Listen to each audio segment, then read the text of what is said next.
Welcome to the Midlife Leap, a lifestyle talk show for women in midlife. I'm your host, Sunita Johnson, and I am excited to share tips and interviews on topics ranging from business, career, current news, fashion, shopping, health, travel, and so much more. And because I'm known as the Midlife Leap Coach, from time to time I'll share some of my signature Midlife Leap coaching tips. So come on, let's reignite and reimagine our midlife leap journey together. Constipation is common in postmenopausal women. Declining hormone levels is suspected as the primary cause. Now, the reason for not being able to go is often treated by changes in diet and exercises, but sometimes that's not enough. Even in myself, after menopause, I suffered from chronic constipation. I tried several methods, but nothing worked consistently. So 4 years ago, I went to one of my favorite places, the library, and I found this book titled Gut Solutions, Natural Solutions to Your Digestive Problems by Brenda Watson and Dr. Leonard Smith. Now, there are several different ailments that this book addresses, such as hepatitis, heartburn, IBS. But what I found specifically for constipation that helped me is adding buffered vitamin C to my diet. This basically eliminated my constipation. So what I do is I just add a spoonful of the powdered buffered vitamin C into my water or my juice. And I do it to taste because it does have a little bit of a tart taste. And of course I continue my yoga, eating a balanced diet, making sure I have fiber in my diet. And this has worked really well for me. Apparently buffered vitamin C is created when a mineral salt is added to ascorbic acid. So it's basically a highly absorbable form of vitamin C combined with buffering minerals such as magnesium and potassium and calcium. It doesn't upset the stomach. It supports stomach muscle relaxation and gives a natural laxative effect that actually provides relief for constipation sufferers. Plus, it actually boosts your immune system. Like I said, it's worked for me over these years, and I've turned friends onto it, family members, and they all swear by it. But of course, I'm not a doctor. So before you add any additional supplements to your diet, make sure you talk to your doctor first. But hopefully, they'll say give you the go and you can get some relief as well. Check out this book, Gut Solutions, just for any other ailments that you may have. Of course, the directions in the book for buffered vitamin C is more extensive than what I do. I just like to keep things really, really simple. And it worked for me, fortunately. So good luck. Hopefully you'll get some relief. I did. Ladies, let's welcome Kate Witteveen. She's joining us from Brisbane, Australia. She's an author and a success and empowerment coach for business. Her qualifications is psychology, counseling, and coaching, and she combines all of these talents that gives her a unique combination of the head stuff and the heart stuff that she uses in her work.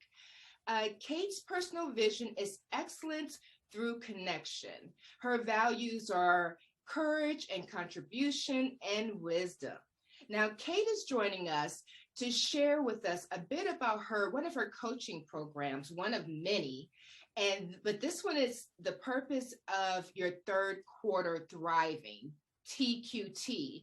And this coaching program helps retirees and soon to be retirees to design a retirement that provides them with a sense of meaning and fulfillment. Kate, now my audience are primarily midlife women, such as myself. In planning for their retirement, what do you find is the main issue? Sure. Thanks, Tanita. It's so lovely to be here. I think for most of my clients, the biggest issue is Who am I when I don't fulfill all the roles that I've spent so much of my life fulfilling? So particularly for women, there's been a time of being really, really busy with, raising families perhaps and having careers as well. And this time is really about who am I when I strip all of that away? And how do I make sense of that? And how do I feel really fulfilled and connected still when I'm not necessarily going to work every day or running around after the kids every day, those kinds of things. So it's a real opportunity to sit down and go, okay, so what about me? One of the things that stood out to me when we initially spoke is that you said most soon-to-be retirees, we plan financially, but we don't plan for, I guess, what it is we want to do once we retire. Yeah, and that was really reflected in when I started looking into this area a little bit to see what other people were doing. I certainly found that there's a wealth of information about, are you ready to retire financially? Have you got enough money, basically? And there's some general tips around, and PS, you should make sure you have a hobby and have some friends. There wasn't a really rich set of what else is there for you when you don't have to do those other jobs and obligations that you've spent so much time doing. So it really struck me that there was a real gap there, that people don't want to just retire and stop contributing to the world. We're not quite ready for rocking on our sitting in our rocking chairs on the porch. There's so much more that we can do, and I just really wanted to help find those things and provide people who are thinking about retiring or already have with lots of options that they can feel really fulfilled and connected, and as I said, continue to contribute, because I think that's so important. I agree. Yeah, because retirement is around 65, which would probably be these days, because we're very young compared to years ago. So 65 would be the new 55. Agree. What are some of the career movements, or I guess retirement careers? Are people starting their own business? Are they nonprofits? What do you find is the general direction?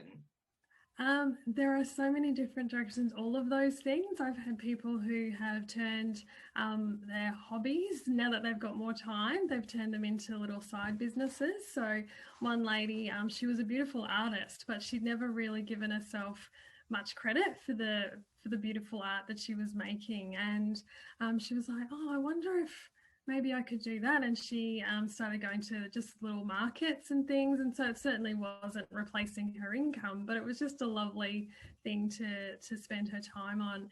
Another one had an idea for a book that they'd been carrying around in their head for about 20 years, but again, hadn't ever had any time to do. So that was wonderful. I had another lady, and she was a teacher, and she really wanted to do something but didn't know what it was, and so she ended up volunteering with an agency that supports children in foster care.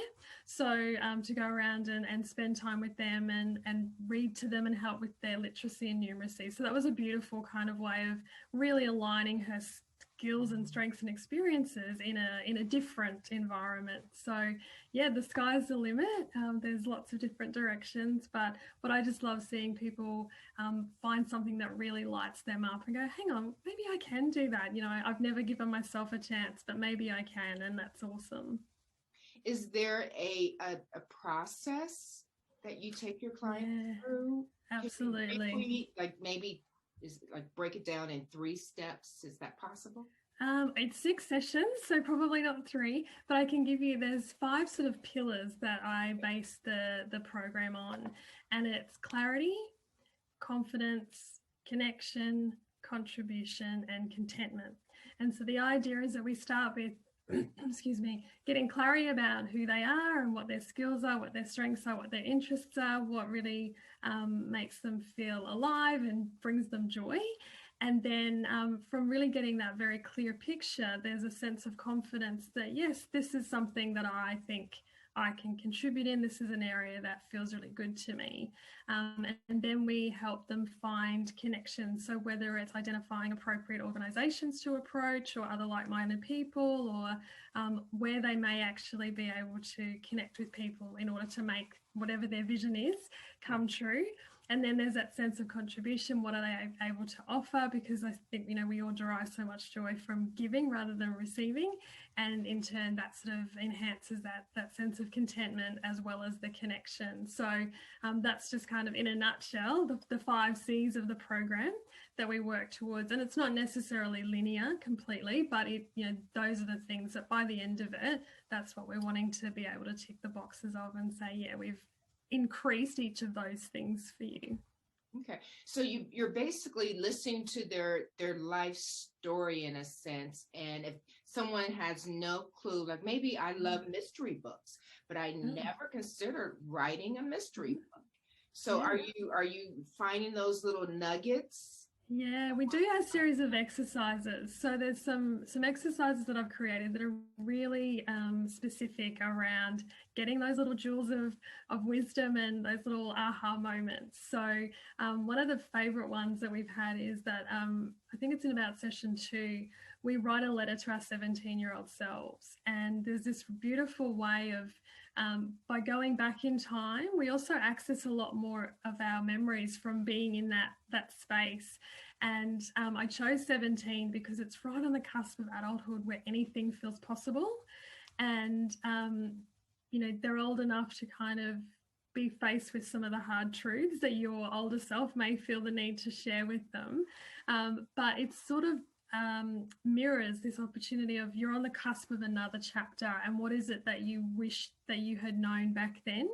And that can really, every letter is different, but I love, coming back after they've done that. Everyone's always so excited with either something that they've remembered or something that they've shared that really is very meaningful for them. So those kind of exercises are really targeted to uncover the wisdom that's already inside of each of us. And what led you specifically to create a program around this age, that age? Sure. Yeah. Well, up until then, I had been working predominantly with sort of mid-career professionals. So similar to myself, I was 38 when I left my other career. So it's kind of that I've still got a lot of working life left. What am I going to do? So that's where I'd been spending a lot of my time. But then my mum actually retired. And we had some really big discussions, and I realised that some of the questions that she was grappling with were exactly the same as my mid-career clients. It was just, instead of what do I do next in my career, it was what do I need next in my life. And so there was this real sense of commonality that, different chapter perhaps, but some of those same questions around who am I and what do I want to contribute, where do I fit in, were very common. And so I realised that this wasn't just about mid-career, it's about whenever we face a new chapter or a new transition. Now, that's interesting because as you were saying the questions, who am I, where do I fit in? It's like, gosh, I guess we do say that at 17. Yeah. And then we say it again, in our probably 30s or whatever, 40s. That's very interesting. Like those key times in our lives. Yes. Because I think we spend a lot of time working towards something, and then when we get it, we're not sure what to do with it, So I think that those questions, they do recur across our lifetime for sure. So as we're nearing retirement, do you think that we're working towards, or do you feel that we're a little bit more settled in it?